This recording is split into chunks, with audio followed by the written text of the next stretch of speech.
سورہ انشقاق یہ بہت ہی پیاری سورہ ہے اور اس میں دو طبقات کا ذکر کیا گیا، دائیں جانب والے اور بائیں جانب والے۔ ایسا معلوم ہوگا جب آپ اس کو سماعت کریں گے کہ ایک ایک آیت اللہ تعالیٰ کس خوبصورتی کے ساتھ ہمیں سمجھا رہا ہے۔ اور جناب علی المرتضیٰ کرم اللہ وجہہ الکریم جو ارشاد فرماتے ہیں آپ کے، جب میرا دل چاہتا ہے کہ میں اپنے رب سے بات کروں تو میں نماز پڑھتا ہوں، اور جب میرا دل چاہتا ہے کہ میرا رب مجھ سے کلام کرے تو میں قرآن پڑھتا ہوں۔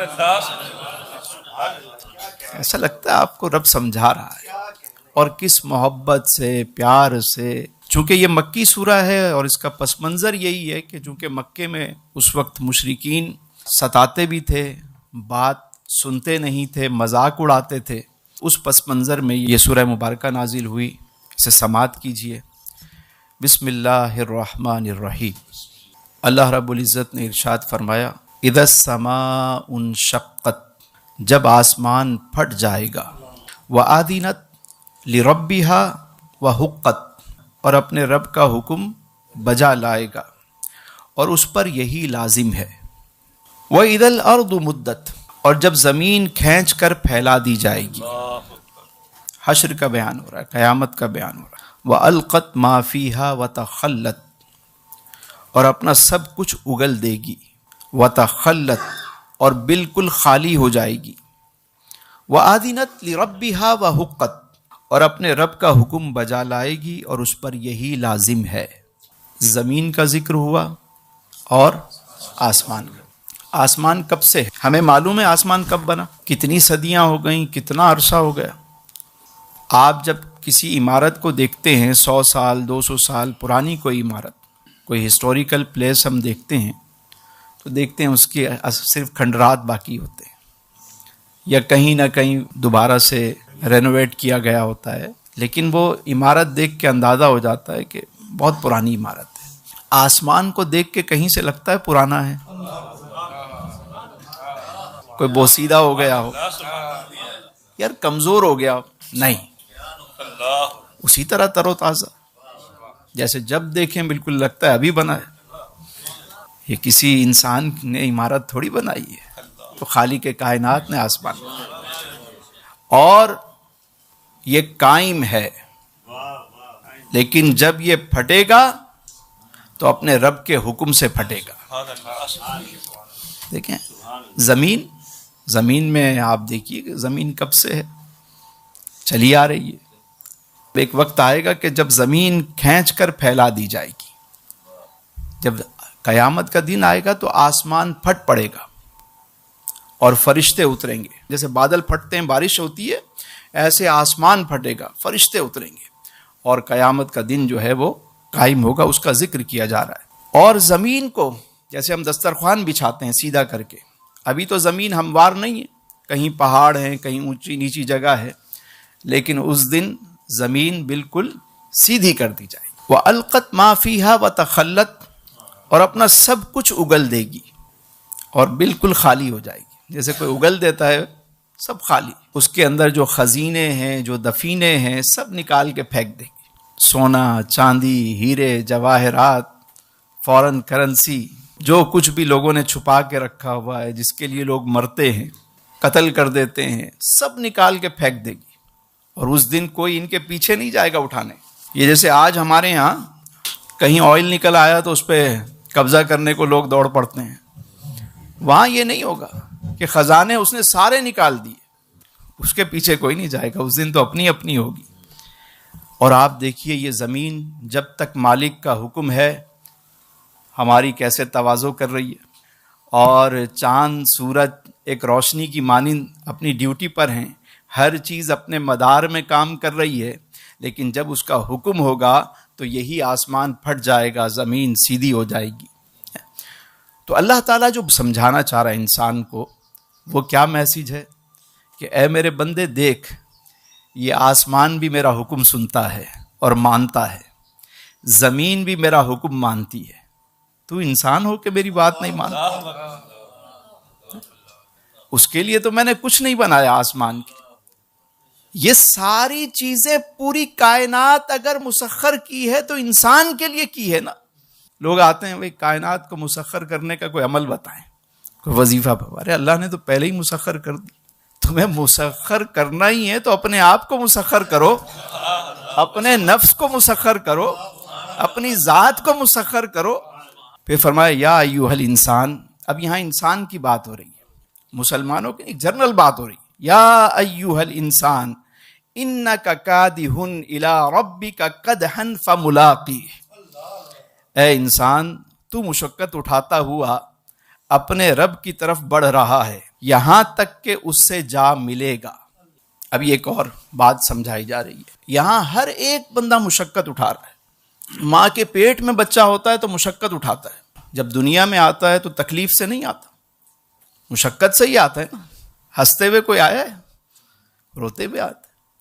چلنا وہ مشقت سے سیکھتا ہے, بولنا وہ مشقت سے سیکھتا ہے, پکڑنا وہ مشقت سے سیکھتا ہے. مشقت ہی, حتیٰ کہ یہ جو ایک لقمہ ہم چباتے ہیں یہ کیا آسانی سے چباتے ہیں؟ مشقت ہے. اور یہ لقمہ یہاں آنے تک کتنی مشقت ہوتی ہے.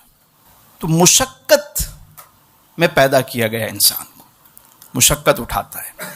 لیکن اب یہ مشقت دو طرح کی ہے. ایک مشقت ہے جو انسان دنیا کے لیے اٹھاتا ہے, اور ایک مشقت وہ ہے جو انسان اپنے رب کے لیے اٹھاتا ہے. اب یہاں یہ فرق ہے, صرف اس کو سمجھنا. مشقت سب اٹھاتے ہیں, لیکن دیکھنا یہ ہے کہ کون مشقت دنیا کے لیے اٹھا رہا ہے, کہ صرف دنیا ہی دنیا ہے, کوئی آخرت کی فکر نہیں ہے. اسی لیے یہاں انسان کو خطاب کیا گیا, اے انسان. یا مسلمانوں سے خطاب نہیں, ایک جنرل بات ہے. یا ایھا الانسان انک کادح الی ربک قدحا فملاقیہ. اے انسان تو مشقت اٹھاتا ہوا اپنے رب کی طرف بڑھ رہا ہے, یہاں تک کہ تو اس سے جا ملے گا. اب آپ دیکھیے کہ انسان آگے بڑھ رہا ہے یا نہیں. یعنی بچپن گزرا, جوانی آئی, اب بڑھاپا آ رہا ہے, تو انسان آگے بڑھ رہا ہے یا پیچھے جا رہا ہے؟ مطلب ہماری سالگرہ ہوتی ہے تو ہم سوچتے ہیں ہم بڑے ہو رہے ہیں. ہم بڑے ہو رہے ہوتے ہیں, چھوٹے ہو رہے ہوتے ہیں؟ دن تو کم ہو رہے ہیں نا, گزرتے جا رہے. تو یہ جو نظام ہے کہ اپنے رب کی طرف انسان بڑھ رہا ہے, بڑھ دونوں بندے رہے ہیں. جو اپنے رب کے لیے مشقت اٹھا رہا ہے وہ بھی آگے بڑھ رہا ہے, اور جو دنیا کے لیے مشقت اٹھا رہا ہے وہ بھی آگے بڑھ رہا ہے, یہاں تک کہ وہ اپنے رب سے جا ملے گا. قیامت کا دن ہوگا, پیش ہوں گے, سب پیش ہوں گے. پھر کیا ہوگا اب دیکھیے. فرمایا فَأَمَّا مَنْ أُوتِيَ كِتَابَهُ بِيَمِينِهِ. پھر جس کا اعمال نامہ اس کے دائیں ہاتھ میں دیا گیا, فَسَوْفَ يُحَاسَبُ حِسَابًا يَسِيرًا. تو ان قریب اس سے بہت آسان حساب لیا جائے گا. حسابًا یسیرا, آسان حساب. کس سے آسان حساب ہوگا؟ جس کا نامہ اعمال اس کے, یہ جو کتاب ہے اعمال کی جس کو دائیں ہاتھ میں دی گئی, حساب بھی آسان ہو گیا. اور پھر کیا ہوگا؟ وَيَنْقَلِبُ إِلَىٰ أَهْلِهِ مَسْرُورًا. اور وہ خوشی خوشی اپنے جنتی ساتھیوں کی طرف پلٹے گا. دائیں جانب والے. میرے آقا کریم کی سنت ہے کہ ہر کام سیدھے ہاتھ سے کرنا. کھانا کھاؤ تو, کسی کو کچھ دو تو, کسی سے کچھ لو تو سیدھے ہاتھ سے. سیدھے ہاتھ سے کام کرنا, ہاتھ ملانا ہے تو. اور ہم الٹے ہاتھ سے کیا کرتے ہیں؟ اگر نجاست صاف کرنی ہو تو کون سا ہاتھ استعمال کرتے ہیں؟ بایاں. لیکن کھانا کھانا ہو, کوئی جائز کام کرنا ہو تو ہم سیدھا ہاتھ. یہ یاد رکھیے, قیامت کے دن جس کو اعمال نامہ دائیں ہاتھ میں دے دیا نا, تو یہ سمجھو کہ سرٹیفکیٹ مل گیا آسانی سے. بس ہاں بھائی آ گئے, چلو بس دائیں ہاتھ میں تھام لیا تو مطلب پار ہو گئے. ایک دائیں والے بھی ہوں گے, بائیں والے بھی ہوں گے. اچھا, ایک وہ ہوں گے کہ جن سے حساب بہت آسانی سے لیا جائے گا, اور ایک وہ بھی ہوں گے کہ جو بے حساب گزریں گے. میرے آقا کریم علیہ السلام کا فرمان ہے کہ قیامت کے دن 70,000 ایسے افراد ہوں گے کہ جو بغیر حساب کتاب کے داخلے جنت ہوں گے۔ جب حضور نے یہ حدیث بیان کی تو ایک صحابی کھڑے ہو گئے، غالباً حضرت عکاشہ ہیں، کھڑے ہو گئے کہ یا رسول اللہ میرے لیے بھی دعا فرمائے، اللہ مجھے بھی ان میں شامل کر دے۔ جب دریائے رحمت جوش میں دیکھا تو عرض کی حضور میرے لیے بھی دعا فرمائیں، تو میرے حضور نے فرمایا تم انہی میں ہو۔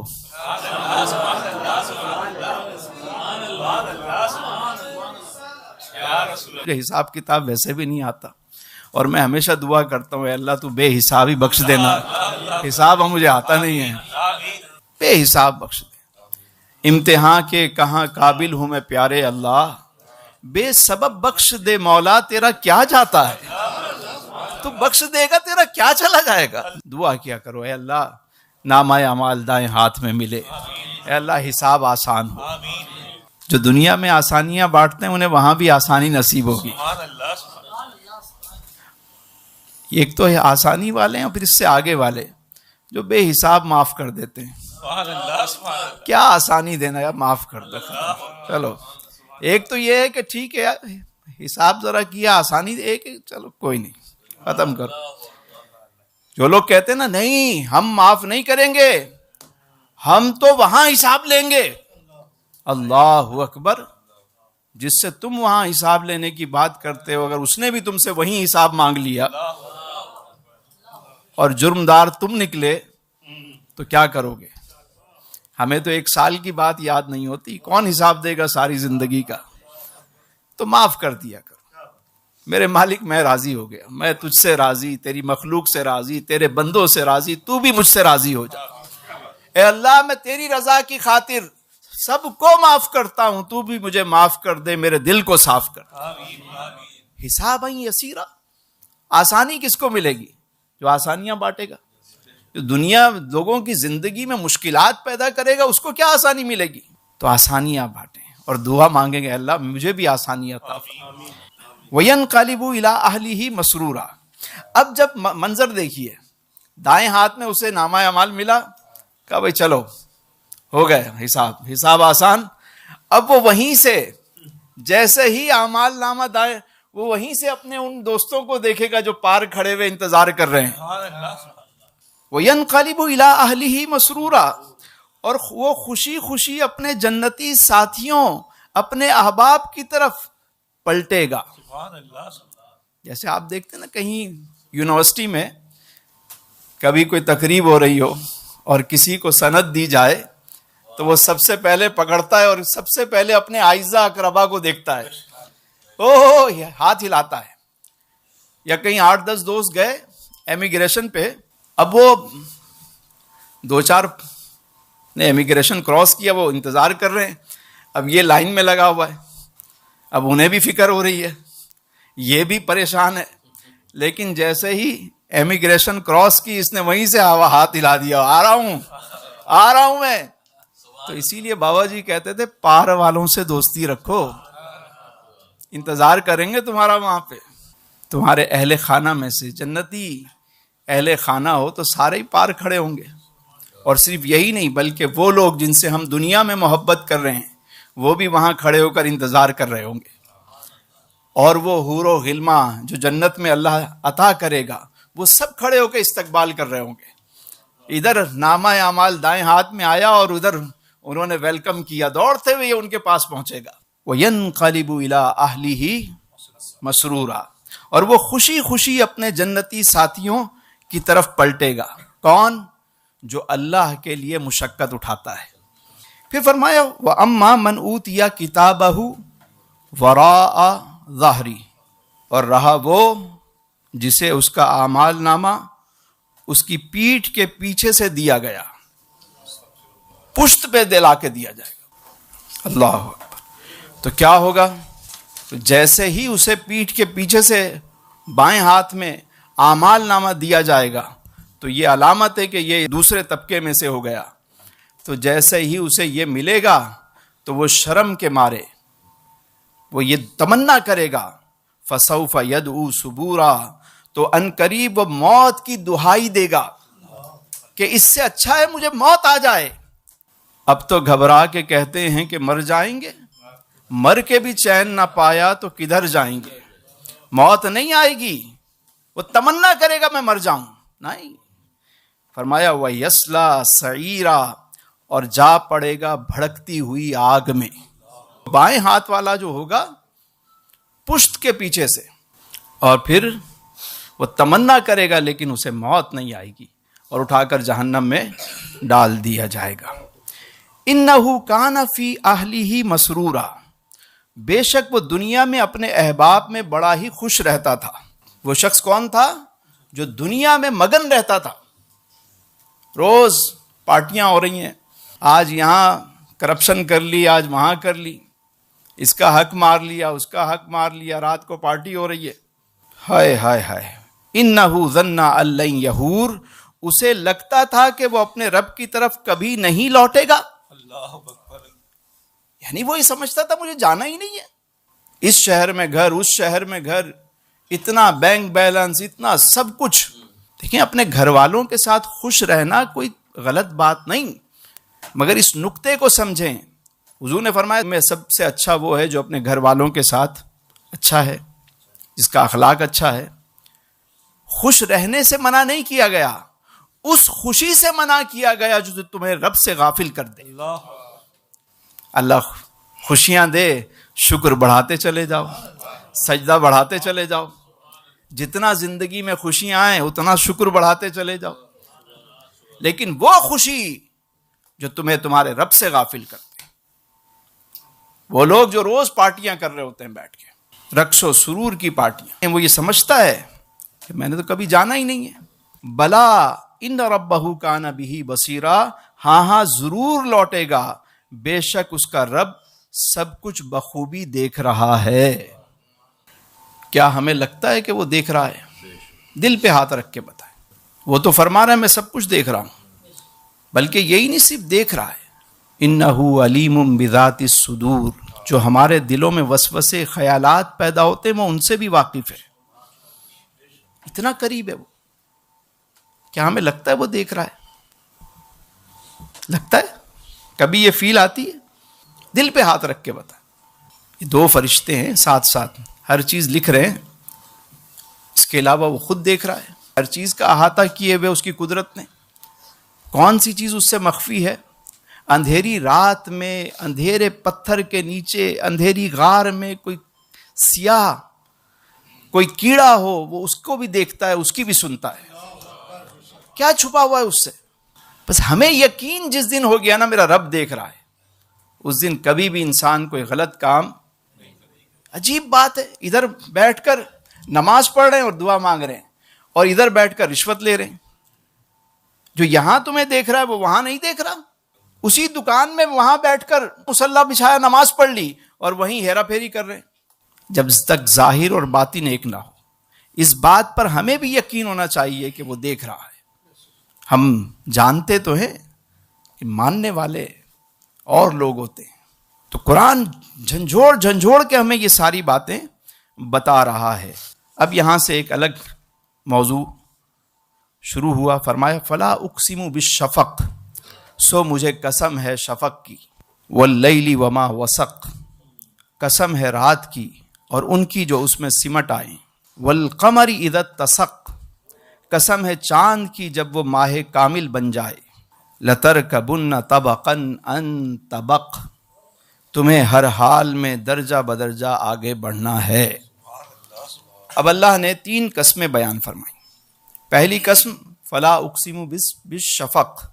شفق کہتے ہیں جب سورج نکلنے والا ہو صبح تو اس سے پہلے ایک لالی آتی ہے, ایک سرخی آتی ہے, اس کو کیا کہتے ہیں؟ شفق. ایسے ہی جب سورج غروب ہو رہا ہوتا ہے, سن سیٹ جب ہو رہا ہو, اس کے بعد ایک سرخی آتی ہے, اس کو کیا کہتے ہیں؟ یہ شفق اعلان کرتی ہے کہ انقلاب آنے والا ہے. یعنی رات ختم ہونے والی ہے, دن آنے والا ہے, اور دن ختم ہونے والا ہے, رات آنے والی ہے. وہ کون ہے جو رات میں سے دن کو نکالتا ہے, اور وہ کون ہے جو دن میں سے رات کو. یہ دعوت فکر ہے. واللیل وما وسق, قسم ہے رات کی اور ان کی جو اس میں سمٹ آئیں. رات کے وقت ہر چیز سمٹ آتی ہے, یعنی جتنے پرندے گئے ہوتے ہیں وہ سارے رات کو واپس آتے ہیں. اور مجھے آپ بتائیے کوئی بھی شخص ہو وہ کہیں بھی جائے وہ کہتا ہے یار رات گزارنے کا کوئی انتظام کر دینا, دن تو میں کہیں بھی گزار لوں گا لیکن رات کو ہر کوئی اپنے ٹھکانے کی طرف لوٹ آتا ہے.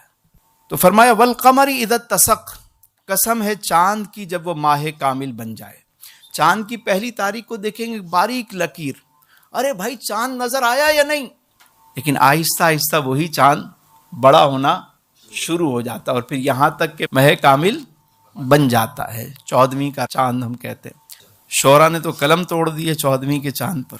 یہ تو ہم شہر میں رہتے ہیں نا, دیہاتوں میں یا پہلے زمانوں میں لوگ ان راتوں کا انتظار کرتے تھے. 13, 14, 15 پورا چاند ہوگا تو سفر کریں گے. تقریبات ہوتی تھی, شادی بیاہ رکھی جاتی تھی چاند کی تاریخوں میں کہ اس روشنی میں سارے کام ہوتے تھے.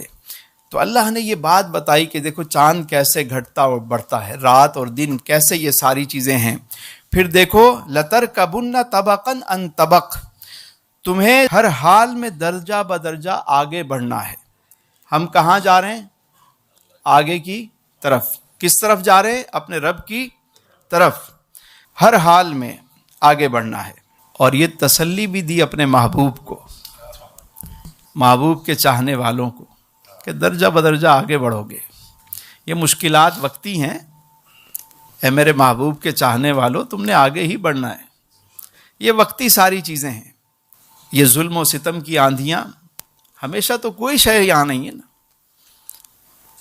جو مریض چلا جاتا ہے تو کچھ عرصے بعد ڈاکٹر بھی چلا ہی جاتا ہے, اس نے کون سا رہنا ہے یہاں پہ. فما لہم لا یؤمنون, آخر انہیں ہو کیا گیا کہ ایمان نہیں لاتے. اتنا سب کچھ دیکھنے کے بعد بھی ایمان نہیں لاتے. پھر یہاں ایک آیت سجدہ آ رہی ہے. فرمایا وَإِذَا قُرِئَ عَلَيْهِمُ الْقُرْآنُ لَا يَسْجُدُونَ, اور جب ان کے روبرو قرآن پڑھا جاتا ہے تو سجدہ ریز نہیں ہوتے. یہ آیت سجدہ بھی کہلاتی ہے, اور اس کو سننے کے بعد ہر مسلمان پر سجدہ واجب ہو جاتا ہے. اور یہ سجدہ کتنی بڑی نعمت ہے.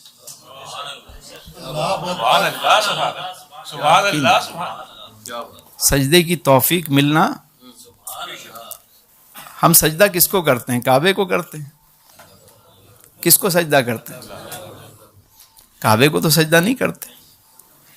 اگر یہاں سے کوئی کھڑے ہو کے کعبے کی طرف رخ کرتا ہے, رستے میں پتہ نہیں کتنے ملک آتے ہیں, کتنے دریا آتے ہیں, کتنے بت خانے آتے ہیں بیچ میں. لیکن ہم جب کہتے ہیں متوجہن الی جہۃ الکعبۃ الشریفۃ اللہ اکبر, تو مطلب کیا ہے؟ ہم اس کے حکم کو سجدہ کرتے ہیں. سبحان اللہ, سبحان اس نے کہا کعبے کی طرف, ہم نے کہا کعبے کی طرف. سبحان اللہ, سبحان اللہ. ہم کعبے کو سجدہ نہیں کرتے, ہم رب کعبہ کو سجدہ کرتے ہیں. یہ ہمارا عقیدہ ہے. اللہ یا رسول اللہ. اور وہ ایک ہی تھا جس نے سجدے کا انکار کیا. ایک ہی تھا, انکار کر دیا. میں کیوں کروں؟ راندہ درگاہ ہو گیا. تو سجدے کی توفیق ملنا, یہ جو فرشتے ہیں ان کو جب حکم ہوا سجدے کا, انہوں نے فوراً سجدہ کیا. کوئی سوال کوئی جواب نہیں, فوراً حکم بجا لائے. اور جب سر اٹھایا دیکھا لعین کے گلے میں توق ہے, تو شکرانے کے طور پہ دوسرے سجدہ کر دیا. یہ جو ہم نماز میں 2 سجدے کرتے ہیں انہی کی یاد تازہ کرتے ہیں. سجدے کی توفیق ملنا کوئی کم ہے؟ یقین جانیے, کئی لوگ میرے پاس آئے, عابد بھائی, اور بزنس مین تھے, لوگ تھے, کہنے لگے کہ زندگی میں کبھی ایسا وقت آ گیا تو ہم نے ہر ایک کا دروازہ کھٹکھٹا لیا. جب کچھ نہیں سمجھ آیا اور آخر میں روتے روتے کبھی رات کو اٹھ کر سجدے میں گر گئے, یقین جانے سکون بھی مل گیا اور کام بھی بن گیا. سجدہ بہت بڑی نعمت ہے. حضرت فضیل بن عیاض رحمۃ اللہ تعالی علیہ توبہ سے پہلے ایک بڑے ڈاکو تھے. ایک مرتبہ ڈاکہ زنی کی غرض سے ایک دیوار پر چڑھے, اور جیسے ہی چڑھے تو دیکھا کہ وہاں کوئی قرآن پڑھ رہا ہے. اور آیت کیا ہے سنیے, الم یعن للذین آمنوا ان تخشع قلوبہم لذکر اللہ. کیا ایمان والوں پر ابھی وہ وقت نہیں آیا کہ ان کے دل اللہ کے ذکر کے لیے نرم پڑ جائیں؟ ہائے ہائے ہائے، جب یہ آیت سنی وہیں سے یہ آواز لگائی کہ بے شک میرے مالک وہ وقت آ گیا ہے، وہ وقت آ گیا ہے۔ توبہ کی، اللہ نے ولایت عطا فرما دی۔ قرآن تو وہ ہے کہ آج بھی کوئی محبت سے پڑھے یا سنے اسی طرح اثر کرتا ہے۔ اب آپ دیکھیے یہ آیتیں کیسے ہمیں سمجھ آ رہی ہیں، کیسے بتا رہی ہیں جیسے آج ہی نازل ہو رہی ہوں۔ اللہ ہمیں سجدے والا بنائے، سجدے کی ہمیشہ توفیق عطا فرمائے۔ وہ جو سیٹھ صاحب جا رہے تھے، میں نے واقعہ کئی دفعہ سنایا، تو ڈرائیور جو ہے اس نے کہا نماز کا وقت ہو گیا، کہا آگے روکتے ہیں، کوئی پمپ آئے گا، میں واش روم چلا جاؤں گا، تم نماز پڑھ لیں۔ اس نے کہا صاحب نماز کا ٹائم ختم ہو رہا ہے۔ نے کہا اچھا جلدی سے پڑھ لو، جاؤ جلدی سے پڑھو۔ نماز پڑھی اس نے، ڈرائیور نے۔ اب سیٹھ صاحب سگریٹ ختم ہو گئی، دروازے پہ آئے، کہا ابے کون ہے جو تجھے باہر نہیں آنے دیتا، اتنی دیر ہو گئی؟ اس نے اندر سے آواز لگائی، وہی جو تجھے اندر نہیں آنے دیتا، وہی جو تجھے اندر نہیں آنے دیتا۔ نماز کی توفیق ملنا، سجدے کی توفیق ملنا قسمت والوں کو ملتی، اور کبھی دل سے سجدہ کر کے دیکھیں۔ جب بھی کبھی گھبرائیں، پریشان ہو، سجدے میں سر رکھ دیں اکیلے میں، اور اپنا حال دل سنا دیں۔ اس کے پاس تو وقت ہی وقت ہے، آپ کے پاس وقت ہے حال دل سنانے۔ یہاں ہمیں کہا جاتا ہے کبھی کسی کے یہاں کوئی بڑا افسر مل جائے، یار تھوڑا سا ٹائم دلا دو، کیا کر لے گا؟ اس ٹائم پہ تیار ہو کے فوراً پہنچ جاتے ہیں، لائن میں کھڑے ہو جاتے ہیں۔ اور وہ احکم الحاکمین، نہ اسے اونگ آتی ہے نہ نیند آتی ہے، وہ تو سننا چاہتا ہے تمہاری، تم سنانے والے ہو۔ کبھی یہ توفیق ملی کہ سناؤ؟ ساری دنیا میں ڈھنڈورا پیٹ دیا، لیکن کبھی حال دل خالق کو نہیں سنایا۔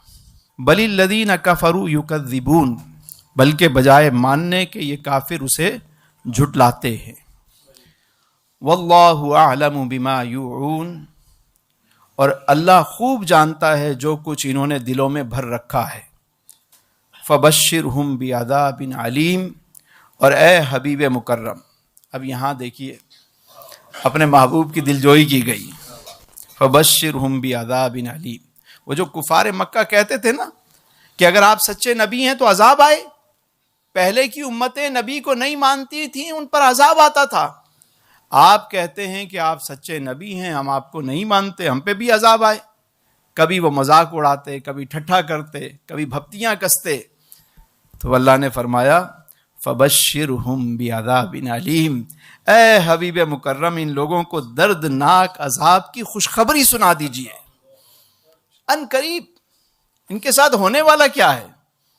آنا تو ہمارے پاس ہی ہے، انہوں نے دردناک عذاب کی خوشخبری، یعنی انہیں بڑا انتظار ہے، یہ چاہتے ہیں سنا دیجئے۔ الا الذین آمنوا وعملوا الصالحات لہم اجر غیر ممنون، مگر وہ لوگ جو ایمان لائے اور نیک کام کرتے رہے، لہم اجر غیر ممنون، ان کے لیے کبھی نہ ختم ہونے والا اجر ہے۔ کن کے لیے؟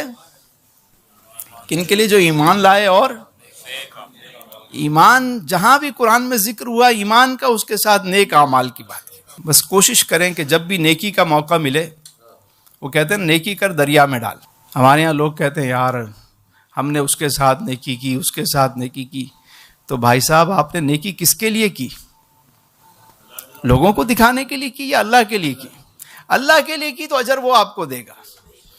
یہ چند روزہ زندگی ہے، یہاں پہ کسی نے آپ کا نہیں بھی مانا احسان، وہ تو وہ ذات ہے کہ ذرہ برابر بھی کوئی نیکی کرے گا وہ اسے دیکھے گا۔ وَمَن يَعْمَلْ مِثْقَالَ ذَرَّةٍ خَيْرًا يَرَهُ، چھوٹی سی نیکی بھی کسی نے دیکھے گا اسے۔ بعض لوگ کہتے ہیں کہ یار ہم نے تو حضرت علی کا یہ فرمان سنا ہے کہ جس کے اوپر احسان کرو اس کے شر سے بچو۔ تو میں نے کہا تم نے پوری بات ہی نہیں سنی۔ جناب علی المرتضیٰ فرما رہے ہیں کہ جس پر احسان کرو، احسان جتا کر جو اس میں شر پیدا ہوتا ہے اس شر سے بچو۔